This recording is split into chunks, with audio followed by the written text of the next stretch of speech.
Oracle cards unlocked. I'm Teresa Collins of Blended Spirit. I am the scientific mystic, and I like to blend the quantum healing with the magic. I like to blend the science with the mystic. And today we are learning about Oracle cards. So a little bit about me. I've been doing this since 2011. I've taught hundreds and hundreds of classes to people all around the world. And I also have done personal healings. Over 10,000 to be honest. So I've done a little bit of a lot of things in the energy business. And one of the things I really, really love is Oracle cards. I personally have over 150 decks. I'm not a super fan of tarot. I'll talk about the difference in a minute. But in order to be able to read all those different decks, I needed to do it differently. I need to do it more intuitively. So today I'm going to teach you how you can do it intuitively. And we're going to break it down into some steps because I really love Oracle cards. And we're going to do a couple of my favorites. The Oracles of the Seven Energies is the one we're going to work with today. And start with something that's pretty simple. So whatever you have will be perfect if you want to follow along. But I'm going to give you some simple steps that you can actually do this for yourself at home. So first of all, what are Oracle cards? Well, they are flexible. They are created with unique themes, with unique art. They have messages. They're designed to support intuition, right? And personally, I love the art on them. That's the reason why I have so many different Oracle cards. They do not predict fate. They are more about current energy, subconscious wisdom, and higher perspectives. So Oracle cards are meant to be fun. They're meant to be guidance. They're meant to help us figure out what the next steps are. They are a mirror of your inner voice. They're translators between energy and language. And they're a conversation often with your higher self. So your higher self is going to use your GPS to give you these messages. So intuition is actually just your GPS. Every human comes with intuition. It's something we're born with. It's a standard in every single human. And it's one of our first skills, actually. So we more intuitively know right off the bat who our mother is, who our father is. We intuitively know if we're hungry or what we need in our body. And then as we go through this world, we tend to dampen that intuition. So a lot of this work will be about listening to your intuition and getting it stronger and stronger. Most people have an excellent intuition. It's just either quiet or they've learned to doubt it. Maybe they have heard it all along, but they forget to listen to it. Or they don't forget to, they just don't listen to it. So a part of using Oracle cards will help you actually advance that skill in your intuition and learn to actually listen to it. Your intuition is not your mind, though. So it's not about questioning it. It's not about the thought process. This is about the feelings. It's the gut feelings that you know. So as you go through this, you're going to get a couple different things. You're going to get a gut feeling, and then you might get a little bit of thought or an imagination or a strategy come up. What I do suggest is that you get yourself a journal and piece of paper. And what we initially want to start doing is just writing everything down that we got. We don't want to actually question it yet. We don't even want to interpret it yet. You just want to write down what you get. The more you can just write down what you get, the easier it will be to listen to that intuition. Well, to at least access that intuition. So I've broken this down into a couple different steps. And the number one thing that we want to do is we want to make sure that we ground. So in order to do readings intuitively, you want to make sure you're present. You want to make sure you're in your body. You want to make sure that you are paying attention to this moment. So try not to have the TV going. Make sure that your ringer's off. Make sure you have everything you need in this moment to start paying attention. We're going to start with just paying attention. You can ground by taking some slow breaths. So simply breathing in through the nose and out through the mouth. And in through the nose and out through the mouth. And one more time. In through the nose.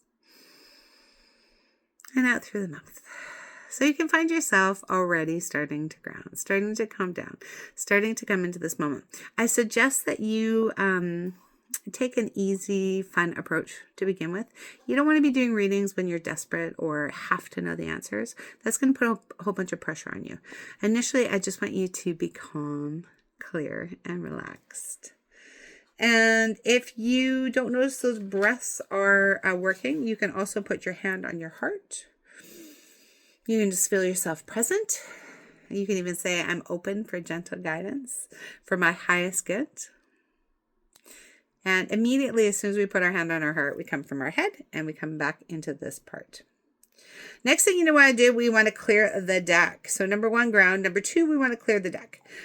So when we're clearing the deck, that's kind of up to you. So some people do it with sage. Some people do with light. If you have Reiki, you can do it with Reiki. I just intend that it's cleared when I knock 3 times on it. If you want to know more on how to do that, I do a full course on this. You can even visualize light clearing these. You could also clear it with some sound. You can clear it with sage. You can clear it with sunlight. You can clear it in the moon. Whatever you want to do, we want to clear it. And then we want to shuffle as we're clearing it. Now, what we're doing when we're shuffling is we are actually putting our energy in it. And if you notice, I've been shuffling these the whole time. So we're clearing this deck, we're connecting with the energy. When I'm using a deck, the more I use the deck, the stronger it is. So the more that it connects with my energy, the stronger it's going to be. And then number 3, we want to ask open, empowering questions. The power is in the questions. So you don't want to ask anything yes or no. Yes or no questions are not going to come through in your guidance. Remembering these are pictures that are coming. So if I just asked a question that required a yes or no, we wouldn't know if this was answering it or not. The more specific the question, the more specific the answer. So some examples of that are maybe what energy is supporting me right now. You could ask what is needing my attention. You could ask what do I need to know today? Questions that begin with a what, a how, or a where. Where do I need to focus next? How can I bring more abundance into my life? What is blocking me? So if you don't know what answers are coming through the decks, if you don't know the question, you won't know what answer is coming through the deck. So it's super important, even if you're just keeping it a general, as what do I need to know right now? So right now, we're going to ask, what does anybody watching this video need to know right now? Now, if you notice, I am just gently shuffling these cards. Some people, they do it really sporadically. Some people like to shuffle them until something flies out. That's not something personally that I like to do. I like to actually just do it gentle. And as I'm gentle, it's going to come out in a more clear manner. Now, if something falls out, that's totally okay. You can trust that card. And also, if you notice, I changed the way I did the deck. So if this is too much for you, if the decks are too big, you can shift them on the side. And some people, they even spread out the cards to pick them. That's okay. However you do it is actually perfect. So, because remember, we're going to use our intuition. So if it feels right to you, then that is perfect. So as we go, we want to just do one card. So we have one question, one card. Now, what I do suggest is I write down the question. So I would say, what does anyone watching this video need to know today?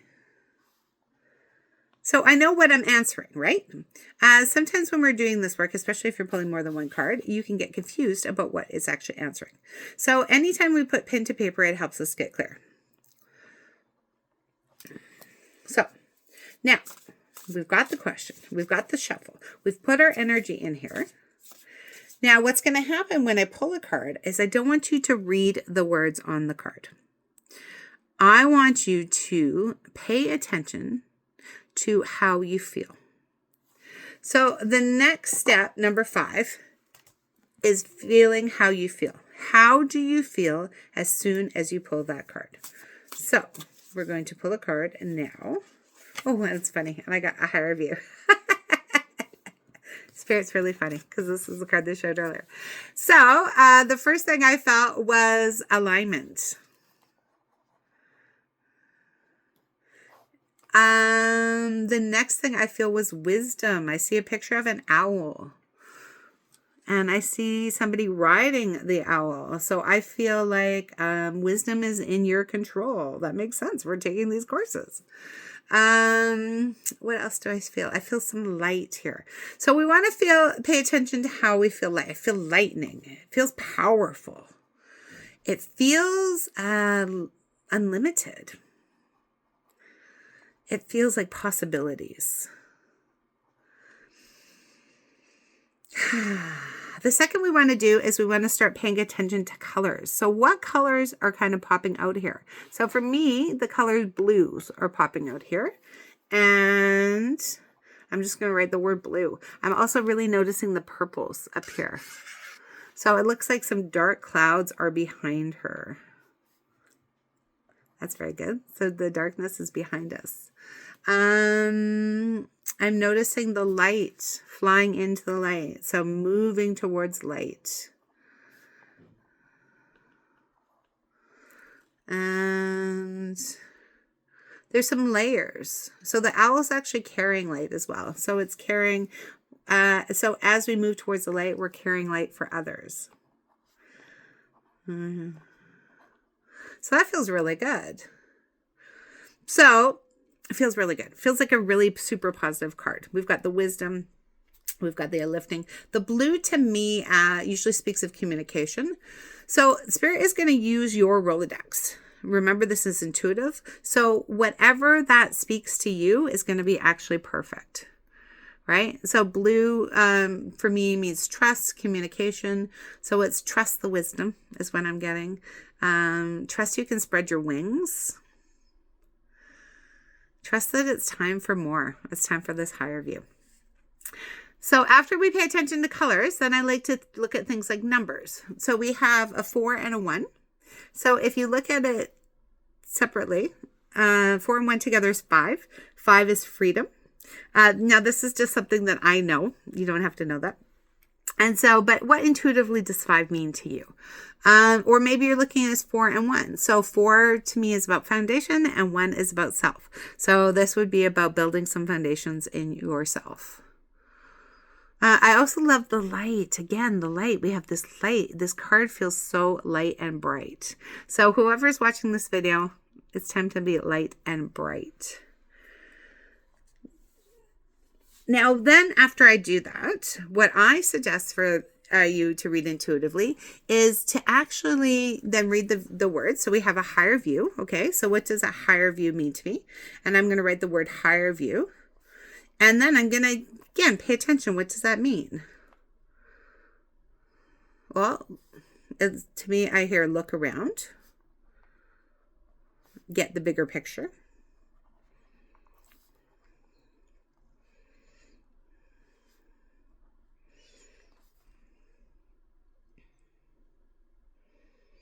Raise your vibe. Raise your vibration. So you notice that I paused and I was listening. The thing with using your intuition is you need to have time and space to listen. You want to give yourself a little bit of patience. And if you're like, oh, I don't hear anything. I always say, wait 10 seconds after you think that. So just when you're about to give up, wait 10 more seconds. Next, I suggest closing your eyes. So when you close your eyes and you imagine what this card could mean for anybody watching this today, I just heard it's time. It's time. It's time for you to move above. So, and again, we're using our intuitive. We're looking within. We're not just reading this card. This card is going to have a voice. It's going to have a vibe. It's going to have a feeling. And we want to grab all those different things with time and patience. A single card is better than doing 10 cards.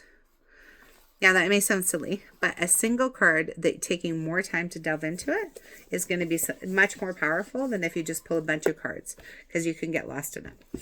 So after you do all that, after you've taken a minute and just give yourself some time and space with that, then and only then do I suggest reading the book. So this deck is set on numbers, so it's super easy. So you're going to just look up the number. But when you're reading the book, I don't want you to read it word for word. When you're doing it intuitively, what I want you to do is actually skim it. And this is where my ADHD really comes in handy, because I don't read things word for word. So you want to skim whatever stands out. So the words happy, awareness,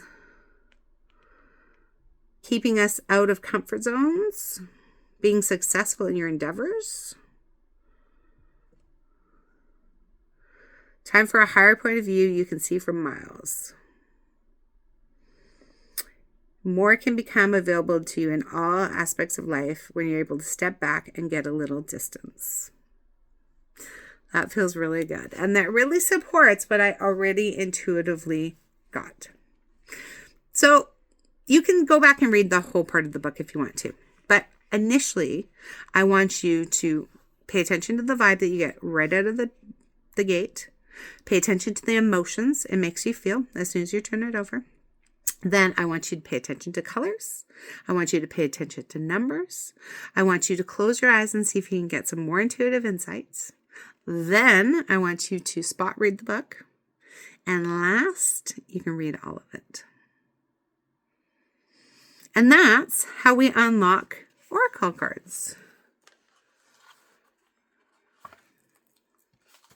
Now, what happens if you get something different than what's in the book?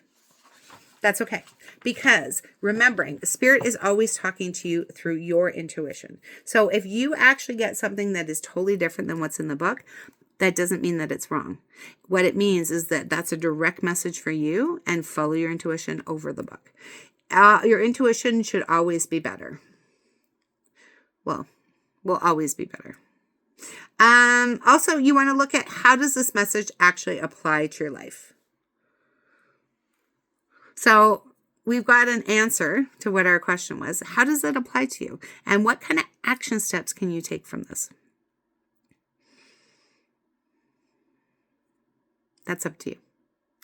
For me personally, I like the higher view. Let's look around. Let's enjoy this wisdom and the freedom. And the last thing I always say is you want to thank the guides for this messages today. Thank you for showing up. Thank you for telling me what I needed to hear. So I open with grounding and I close with gratitude. So we're going to do one more. And the thing with reading intuitively is it just takes practice.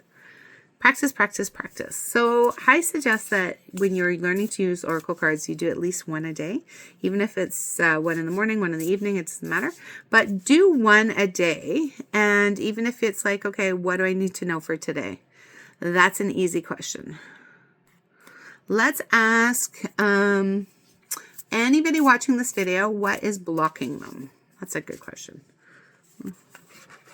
And so we get the card a merry motive. The first thing I feel is happy. So what could be blocking me? So I'm not going to question that. I'm just going to write happy. And what is blocking us was the question. And I see a lot of circles. I see a lot of stars. So there's a bunch of shapes actually pinned here.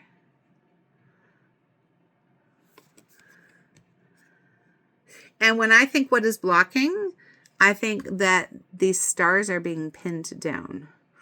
So maybe this is our dreams not being set free. They're being pinned down. So where are you confining your dreams? Where are you not letting them grow? Where are you not doing things just for the fun of it? These are good questions. So as these questions come up, especially when it comes to block, you want to start asking yourself, where are you doing this? These are the action steps. Paying attention to the colors. I see a lot of greens. So I would say it's surrounding our heart. That is a green. And our yellows, which is our solar plexus. That's our personal power. So where are we not stepping into our power? Where are we not allowing ourselves to be vulnerable? And the number is 20. So this is 2. This is about partnerships. So it's probably something to do with relationships. A merry motive, interesting when I read the words, doesn't align with the question that I say, and that's okay. But it could be, where can I start looking at doing things for the fun of it? Where can my motivation just be joy? I like it. I like it. I like it. And then I'm going to go to the book. Okay, we got number 20 in the book.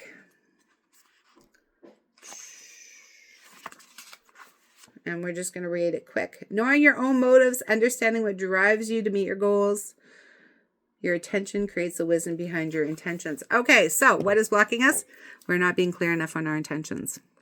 We do not know what our regular motives are. So, based on this card, I would spend some time getting super clear on what my intentions are next. I hope that was helpful. Some simple steps for you. Remembering practice makes perfect in everything that we do. So the more you practice, the better you will get at it. I am offering a gift of a meditation to spark your intuition as well. So help you kind of connect with that even deeper. So that's something that you can do after this class. And I love that these are recorded, so you can go back and watch it again and again. Feel free to reach out if you have any questions, guys. I hope this helped unlock some oracle readings. Remember to have fun and follow your joy. That's absolutely perfect. I'm Teresa Collins of Blended Spirit, and reach out if you need anything at all. Thanks for joining us.